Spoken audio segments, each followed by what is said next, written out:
Hello everyone, আজকে আমরা চলে এসেছি রূপনগরের মোস্ট পপুলার মাশরাফ ইন রেস্টুরেন্টে।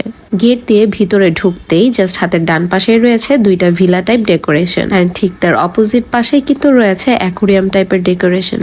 অ্যান্ড রেস্টুরেন্টের ভিতরেও কিন্তু খুব সুন্দর করে ডেকোরেশন করা, বাট আমরা আগে থেকেই রুফটপে বুকিং করে রেখেছিলাম। আজকে আমাদের 5টা কাপলের মিট আপ, বাট অলরেডি আমরা 4 জন চলে এসেছি একসাথে, আর একটা কাপল আসছে অন দ্য ওয়ে। সিঁড়ি দিয়ে জাস্ট উপরে উঠতেই তাদের এই সাইডটাতে কিন্তু অনেক ভালো স্পেস আছে এবং সম্পূর্ণ জায়গাটা কিন্তু উন্মুক্ত, মানে ভালোই লাগছিল আমার, কারণ মাথার উপরে যেহেতু খোলা আকাশ। প্রত্যেকটা কাপলকেই দেখতে পারবেন ভিডিওতে, বাট তার আগে বলে নিই আজকে মিট আপটা কিসের। মূলত অনেকদিন ধরেই চাচ্ছিলাম যে আমাদের মতো আরো কয়েকটা কাপল হোক যারা কিনা আমাদের এইজের এবং আমাদের মতোই, আর লোকেশনটা অবশ্যই আমাদের এরিয়ার কাছাকাছি, যাতে বিভিন্ন সময় আমরা সবগুলো কাপল মিলে long tour short tour cover করতে পারি। তো সেই কারণেই আজকে আমরা 5টা কাপল এখানে ইফতারে একত্রিত হয়েছে। রুপটপ থেকে নিচের ওভারঅল ভিউটা কিন্তু জাস্ট অসাধারণ।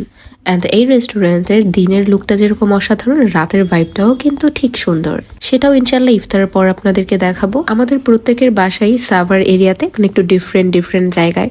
তো আসার সময় এরকম হয়েছে যে একজন আরেকজনকে মানে সাথে করে করে নিয়ে এসেছে, মানে টোটাল আমাদের 5টা বাইক এসেছে এখানে। অ্যান্ড সাভার নামাবাজারের রাস্তাটার অবস্থা তো আপনারা অবশ্যই জানেন যে এত চিপা একটা রাস্তার মধ্যে এত জ্যাম থাকে।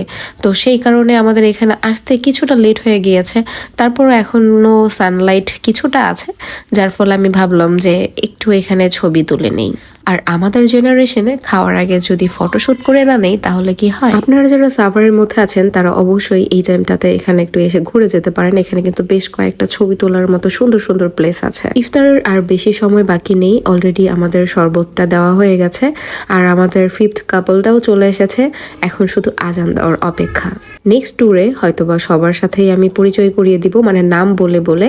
তো এখানে আমাদের দেখেন 5টা কাপলই কিন্তু উপস্থিত, আর এখানের মোস্ট ভাইরাল খাবার খ্যাপসা, সেটা না খেলে হয়। তো আমরা হচ্ছে কাপলদের জন্য একটা একটা করে প্লেটার অর্ডার করে দিই খ্যাপসার, মানে প্রত্যেকটা কাপল একটা করে খ্যাপসা শেয়ার করবে। এইখানের খাবারের মানটা মোটামুটি ভালো ছিল, বাট চিকেনের স্মোকি ফ্লেভারটা আমার কাছে খুব একটা ভালো লাগেনি। মানে আমি পার্সোনালি স্মোকি ফ্লেভারটা পছন্দ করি না, অন্য কেউ হয়তো পছন্দ করলে ভালো লাগবে। আর যেহেতু আজান দিয়ে দিয়েছে, সবাই আমরা ইফতারটা সেরে নিচ্ছি। আর ওদের একটা প্লেটারে কিন্তু অনেক কিছুই থাকে, রাইসের সাথে কিছু ফ্রুটস আইটেম থাকে, নাটস থাকে, তারপর হচ্ছে চিকেন যেটা থাকে একটু স্মোকি টাইপের, আর 2টা সস থাকে, সালাদ থাকে। আসলে হাজবেন্ড হচ্ছে বউদের পার্সোনাল ফটোগ্রাফার সব সময়ের জন্য, লাইফ টাইম। রাত্রের লাইটিং এ মনে হচ্ছে রেস্টুরেন্টটা আরো বেশি ফুটে উঠেছে। তো আমাদের হচ্ছে 5টা কাপলের মধ্যে 3 জনেরই বেবি আছে, আর মানে কাকতালীয় ভাবে 3 জনের বেবি প্রায় সেম এজ। আমার খুব ইচ্ছে ছিল যে সানাইকে নিয়ে আসবো, বাট আমাদের লাস্ট যে সুন্দরবন ট্যুরটা ছিল এটা যাওয়ার পরে একটু অসুস্থ হয়ে পড়েছে সানায়া, বাট আলহামদুলিল্লাহ এখন ভালো আছে। আমারও একটু সিজন চেঞ্জ হওয়ার জন্য একটু সর্দি কাশি হয়েছে, তো আলহামদুলিল্লাহ এখন ঠিক হয়ে যাচ্ছে। এদিকে সানার পাপার অবস্থা দেখেন, সে হেলমেটে ক্যামেরা সেট করেছে বলে হেলমেট ধরে সে শ্যুট নিচ্ছিল, আর এদিকে আমিও টুকটাক নাইট ভিউ নিয়ে নিয়েছি। আর আমরা সবাই এখানে বসেছিলাম, সানার পাপা একদম উপর থেকে ছবি ক্যাপচার করছিল।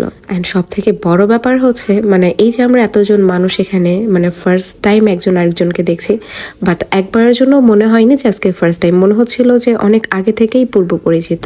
মাশাআল্লাহ সব ভাইয়া ভাবিরাও অনেক ফ্রেন্ডলি ছিল, মানে এরকমটাই আমরা চেয়েছিলাম। আসলে সেম মেন্টালিটির না হলে কিন্তু যেরকম একসাথে থাকা যায় না, তেমনি কোনো জায়গায় ঘুরতে গেলে অনেক প্রবলেম ফেস করতে হয়। তো আলহামদুলিল্লাহ আমরা আমাদের সেম মেন্টালিটিরই সবাইকে পেয়েছি। ইনশাল্লাহ নেক্সট ডে আরো সুন্দর সুন্দর ভিডিও, ব্লগ এবং কাপল ট্যুর দেখতে পারবেন। আর আজকের ব্লগটা এই পর্যন্তই। সবাই ভালো থাকবেন, সুস্থ থাকবেন, আল্লাহ হাফেজ।